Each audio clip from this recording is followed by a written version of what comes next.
Hi, Minaka. Hi, Rohit. Yeah. Hi, How are Rohit. you? Yeah, I'm fine. What about you? I'm good. I'm good. So, yeah. So you are next. So Okay. we are running a bit late, but anyway, like Yeah. you can take your slot, like whatever Okay. time it was, and try Okay. to finish. Okay. Okay. So going further, Bhinaka, I'd request you to give a quick intro about yourself, what you're doing, and what your talk is going to be, Yeah. Okay. and also share your screen so that I can put it on the screen. Okay. Okay. Are you able to see my screen now? I'm just waiting for it. There is a share screen button on the bottom. Yeah, I already shared. Okay, I can't see it. Okay, wait. Share screen.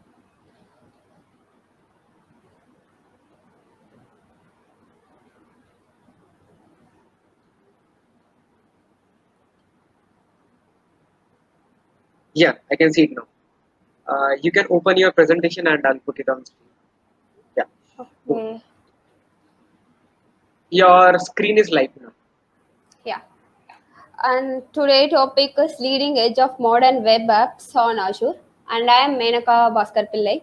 I'm working at an associate software engineer at Accenture Digital, and I'm a tech blogger and .NET and Azure certified professional. Other than that, I'm speaking in international conferences. It's my passion to share and learn the technology. That's all about me. Today, we can go to the session like why we want Azure in all our development platforms like .NET or Java, whatever we are using, we need Azure. It's a cloud platform is playing a vital role in today's all our on-premise. So in cloud, we have some of the futures that is in that's bounds to the next generation. That today I'm going to discuss about those concepts, yeah, crisp and clear about DevOps starter, Docker containerization, Azure Kubernetes, and CI/CD pipeline for .NET Core and deploying. Since I can try to cover all those topics, I have since the demo will take a lot of time to load, so I already had a pre-built demo, so I can demonstrate here. Today, what is DevOps Starter?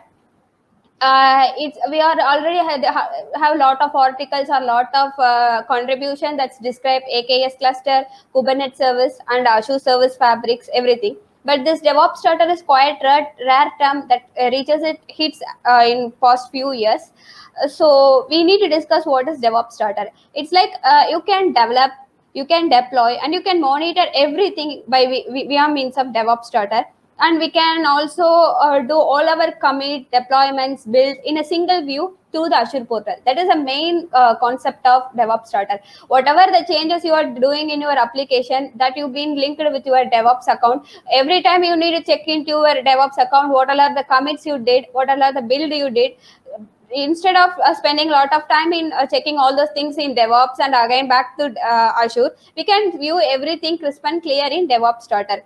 And the other thing is like it can easily deploy your application to Azure. We are taking a lot of time for deployment to AKS because we need to deploy a microservice, means it will take some time to deploy it in a Azure Kubernetes service. But by means of DevOps starter, all the images, push and publish artifacts are pre-built. It will automate everything. So that's a beautiful concept that DevOps starter has in hand on its hand. And second main concept is Docker containerization. If you see Docker, Docker plays a very important role. Without Docker, we cannot imagine the microservice concept. The Docker image plays an important role when we are deploying that in a AKS. So Docker containerization is one of the key concepts that all the software are packaged, and it contains all the standard units of that are necessary for development, shipment, and deployment. Why we need a Docker containerization is its main concept is platform independent. The Docker image can run on each and every platform irrespective of the infrastructure, and all the build, all your application evaluation, everything can be characterized by Docker containerization. So application evaluation, pipeline build and manifesting your application, and maintaining its shipment and deployment, everything can be done, and Docker plays an important role in this. If you see, this is how the containerized application looks like. I have my application that is splitted into multiple services that can be on hold by means of Docker. Docker is a tool. Containerization is the operation that is done by Docker.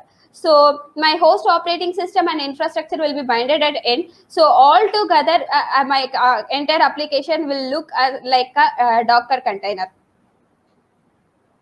So we can see about Azure Kubernetes. If we are already discussed about Docker containerization and other things like DevOps starter, why we need all those things? We need to do deployment. That's the thing. We need all those things what we seen before. So Kubernetes comes into an action. We read a microservice and we need to create an image of that. Again, we need to deploy that into the Kubernetes. So everything we are doing before, or the main purpose of deploying that into the Kubernetes service. So what is this Kubernetes service? It is mainly helpful to build, deliver and scale all your containerized application, and it removes the extra complexity of managing the multiple container. So I have multiple containers that bounded on each other. I need to maintain and manage each container. I need that it got many problem, because if one thing fails, I can't able to find out which container fails, which is running, which is working, and implementing the container is also very hard in other way. So Azure Kubernetes comes into its extent by this means, like it can be portable, scalable and in an extensible way. And second thing is, it manages the load. If you see, whether I am creating whether I'm deploying my application microservice in a container in my AKS, it will be as a VM. So wherever the VM words comes, I need a load balancing concept, as well as the resource allocation and scaling. Those concepts are basic concepts of virtual machine. So I am deploying my application in AKS, that is creating a VM. So what all are the characteristics that VM have? So all those things this Azure Kubernetes needs to satisfy to reach its goal. And self-healing of an application, this is like disaster recovery concept comes into it. Whether any services fails, or whether anything goes wrong, it need to self recovery or self heal itself, so that it not impact the application. This is how about the DevOps workflow with the Kubernetes. You can see the complete what are entire demo concept I prescribed here. So this is how it will be working. From my IDE, from my local machine, I am creating a Kubernetes dev cluster. I'm tested debugging it. Again, I'm taking the source control of that. I'm using build and release pipeline. Before that, I need to register. I need to create Azure Container Registry for scanning purpose. That will create any other concept that depends for the Azure deployment, my application deployment to Azure. After that, I need to do the Kubernetes production cluster. Once all those things are done, I can able to deploy my application to AKS. This is complete flow chart, how what actually happening from my on-premise to my Azure environment. If you see here, the container image is being created by the Docker that is being displayed here. After that, only my ACR Azure Container Registry is working. This concept being pre-built and pre-done by Azure DevOps Starter. So I don't need to do this by individually when I am doing a new application deployment via my Azure to Azure DevOps. If I am doing from my on-premise, I want to deploy that to my Azure DevOps with Azure Kubernetes with Azure DevOps. I need to do this complete step. But when I am doing for a new application, those steps will be pre-built. So I don't need to build an image and again need to push an image, and again I need to copy that into root folder. Again I need to publish that artifacts. So this is how the demo goes on.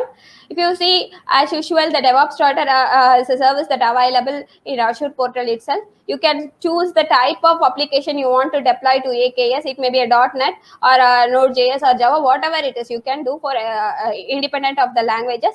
If I am going with the .NET, I have several subsidiaries of my .NET application that include ASP.NET Framework and Core. Because for Core, I will get some of the file extract file, and for the framework I will have separate file. So I need to choose the framework I need for my application deployment. After that, if you see, this is how the demo starter pages will look alike. I can able to view all my build, all my release, all my repository, my project homepage via my Azure. I don't need to look after those things with on my Azure DevOps. So from directly clicking the build pipelines, it will automatically open my Azure DevOps organization where this project be created. So I will create so my application being deployed to my Azure along with the external endpoint, while I can use this endpoint to run my application or view my application on my local host. Again, I want to make sure you can see the Kubernetes clusters also been created. I will not create this separately by creating an image. This will automatically created with ACR content.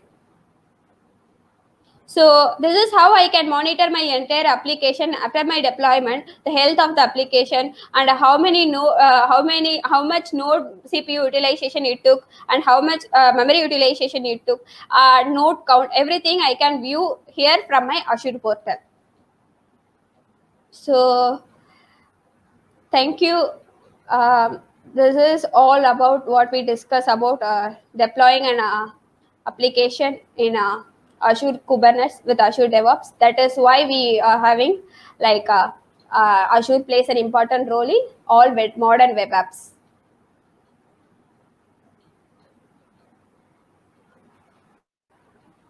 Thanks a lot, Menaka. That was really awesome, and I see a lot of people engaging through the comment box. So, Okay. as of now, I don't see any question for you. But guys, if you have any questions, please drop them on the comment box so that Menaka can answer them. Yeah. So, thanks a lot, Menaka. Like, if you could find some time, then you can go ahead and answer some of the questions from the comment box. And Okay. it was really nice to have you, Menaka, with us Thank you. for Thank you. Cloud Communicate Days. Thank you. Thank you, Menaka. Thank you. Thank you, Rohit.